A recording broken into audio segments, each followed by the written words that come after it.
சமர்ப்பித்த அவன் காதல் சருகாகவும் கூச்சரமாகவும் அறிய காத்திருந்தது காதல் உலகம். ஆட்டங்கள் ஓய்ந்து விருந்தினர் அனைவரும் விடைபெற்று சென்றிருக்க வீட்டினரும் ஓய்வை நாடியிருந்தனர். உறங்காமல் தன் அறைக்குள் நடைபோட்டுக் கொண்டிருந்தான் மதுச்சந்திரன்.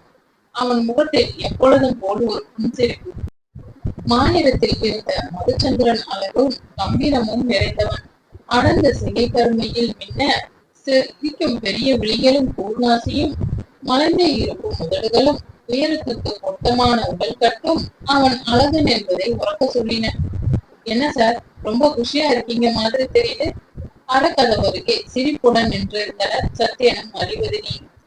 சத்யா, அக்கா, இன்னும் தூங்கலையா? உன்னோட காதல் கதையோட கிளைமாக்ஸ தெரிஞ்சுக்காம எப்படி தூங்குறது?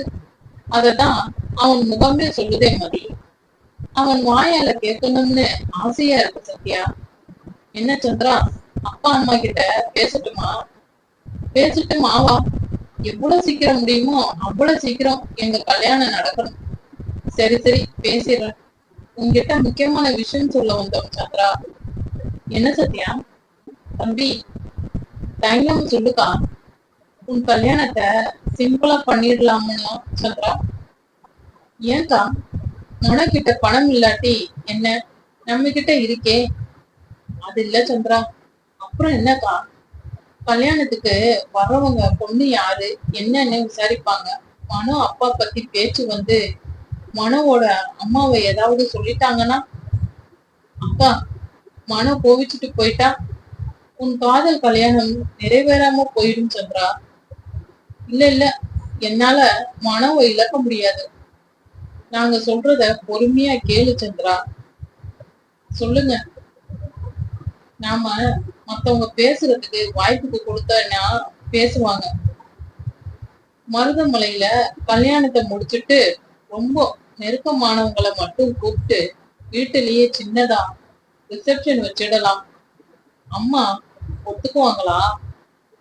அவங்க பையன் தேவதாஸ் ஆகாம இருக்கணும்னா ஒத்துக்கிட்டு தான் ஆகணும்.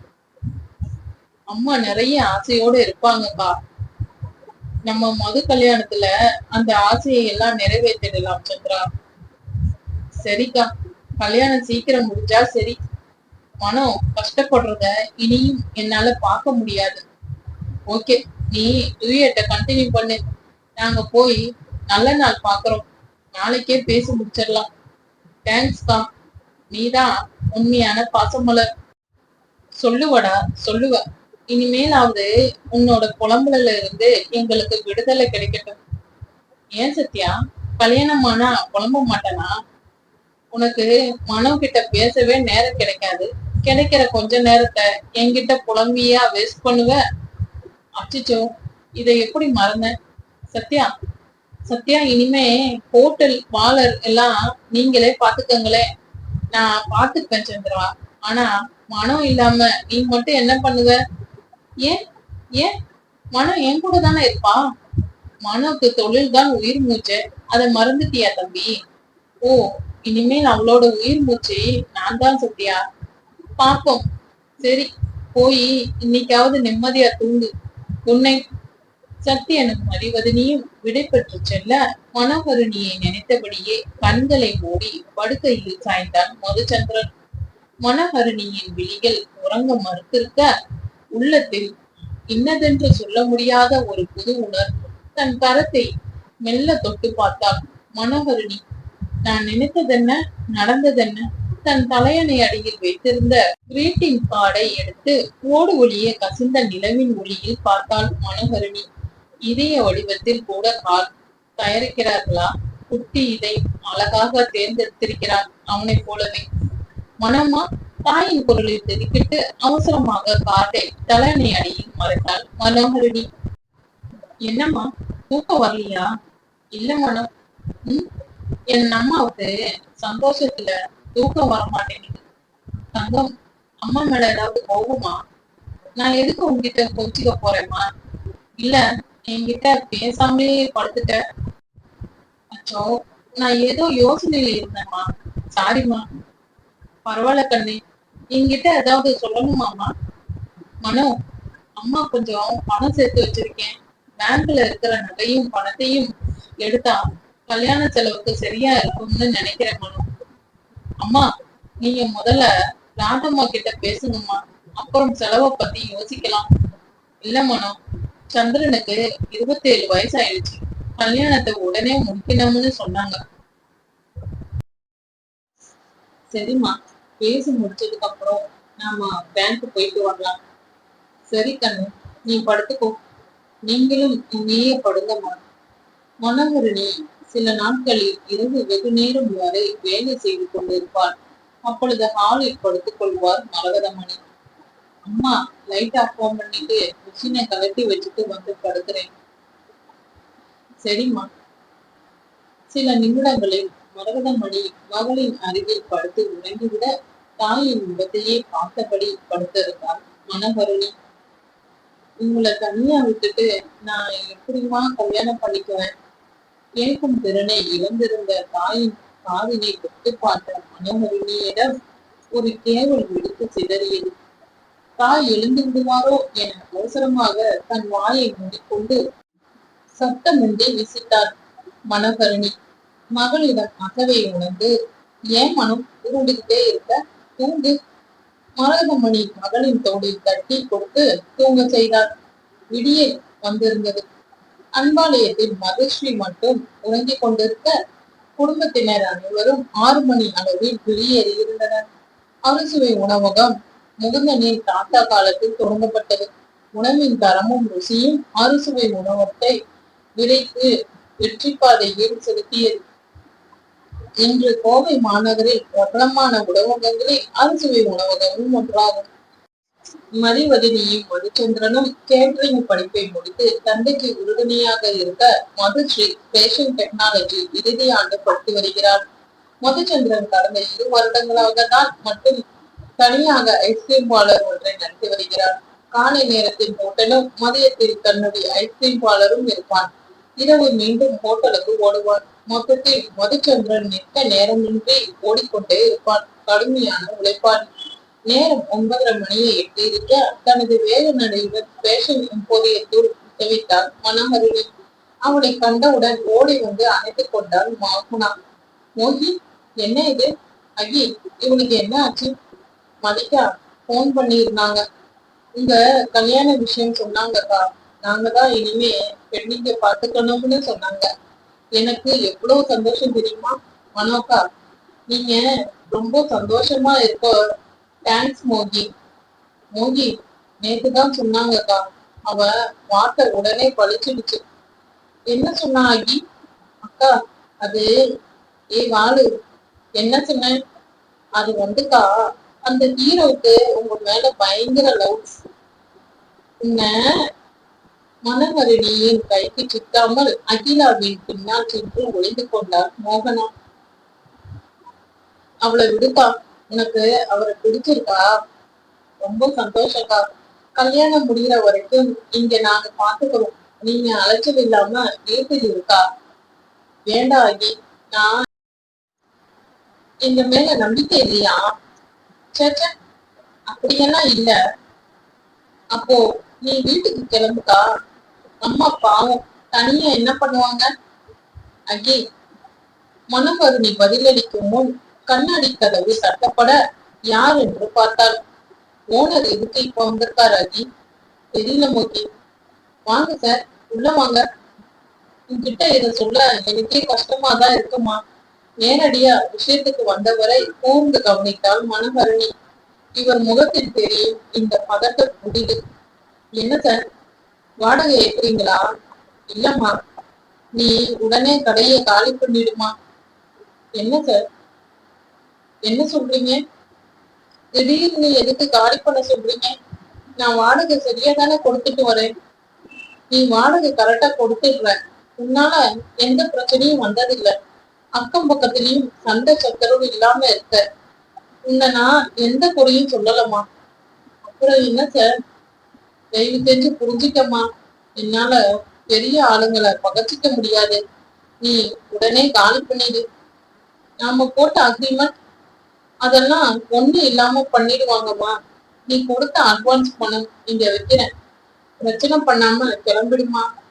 அவ்விடத்தில் நிலவிய நிசப்தத்தை கலைத்தாள் மனோகரணி. நான் உடனே காலி பண்ணிடுறேன் சார், என்னை மன்னிச்சிடுமா என கை நகர்ந்தார் அந்த பெரிய மனிதர்.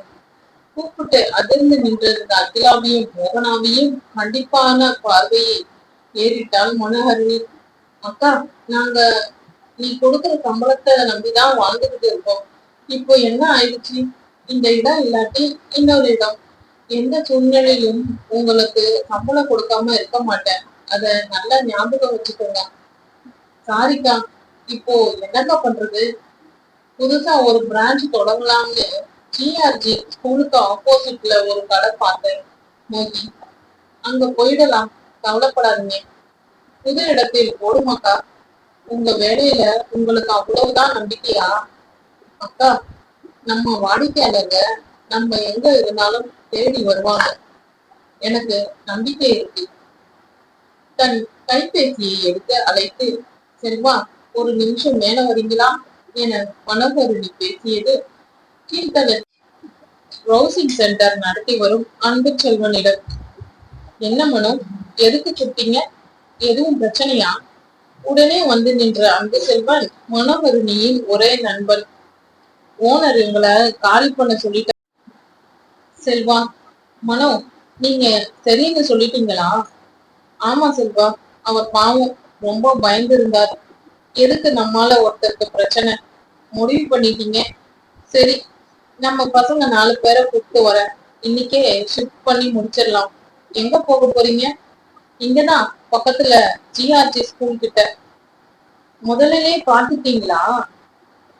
ஆமா செல்வா, அந்நாளில் மாலை பொழுதில் ஸ்பேஷன் எம்போரியம் இடம் மாறி இருந்தது. அகிலாவிற்கும் மோகனாவிற்கும் 2 நாட்கள் விடுமுறை அளித்து அனுப்பிவிட்டு இல்லம் சேர்ந்தாள் மனோகரணி. மனமும் உடலும் சோர்வுற வந்தவளை வரவேற்றது பூர்ணா. மதுச்சந்திரன் தந்தையின் நெருங்கிய நண்பரான கனகவேலின் மகள்.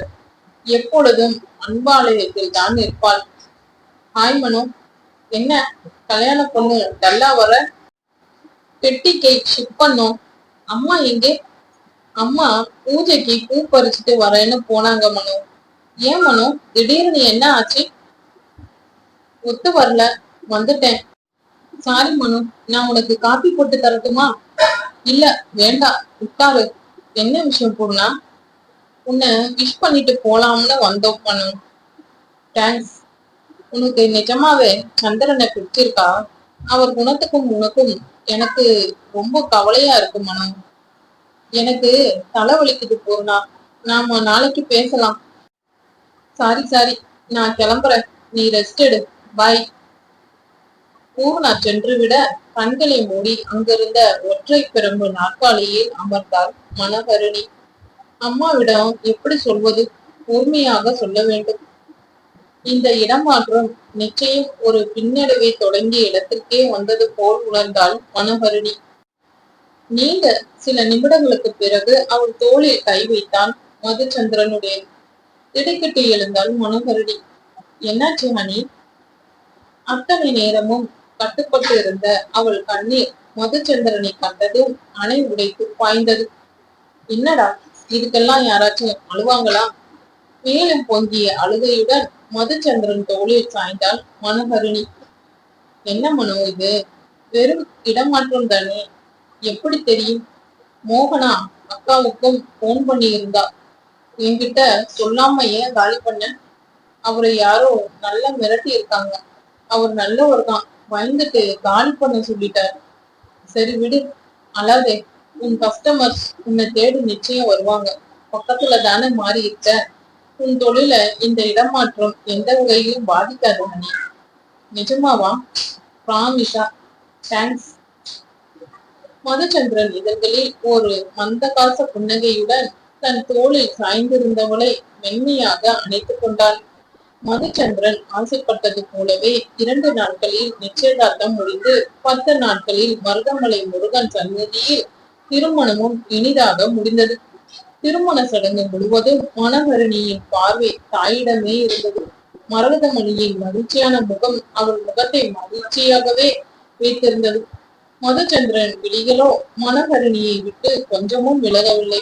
அவன் மனதின் மகிழ்ச்சியை விவரிக்க வார்த்தை இல்லை. 6 வருடங்களாக காதலித்தவளை கைப்பிடித்து விட்டோம் என்று இன்றி பறந்தான் மதுச்சந்திரன். புது மணமக்களுக்கு ஆரத்தி எடுத்து அன்பாலயத்தோடு வரவேற்றார் ராதா. சுற்றிலும் சந்தோஷ முகங்களுடன் உறவுகள் மரதனும் அடியோடு அகிலா, மோனவா, அன்பு செல்வன் அவரவர் குடும்பத்தோடு மணவரின் சார்பாக வலது காலை எடுத்து அன்பாலயத்தில் வைத்த மனோகரணிக்கு அவ்வீட்டின் பிரம்மாண்டம் இறைச்சி ஊட்டியது. அருகில் நின்றிருந்த மதுச்சந்திரனின் கரத்தை ஈர்க்க பற்றினான். மனோ, என்னடா? விளக்கத்தலாம் வா தங்கம். மருமகளை பூஜை அறைக்கு அழைத்துச் சென்றார் ராதா. மனோகரனின் கைகள் நடுங்க விளக்கேற்றி முடித்தவளின் விழிகள் செருக மயங்கியவளை தாங்கினான் மதுச்சந்திரன். வழியில் சுருண்ட நெற்றுமது காதலில் மீண்டு வந்துவிடுமோ? பொறுத்திருந்துதான் பார்க்கணும். மறக்காம சப்ஸ்கிரைப் பண்ணி லைக் பட்டனை தட்டி விடுங்க ஃப்ரெண்ட்ஸ்.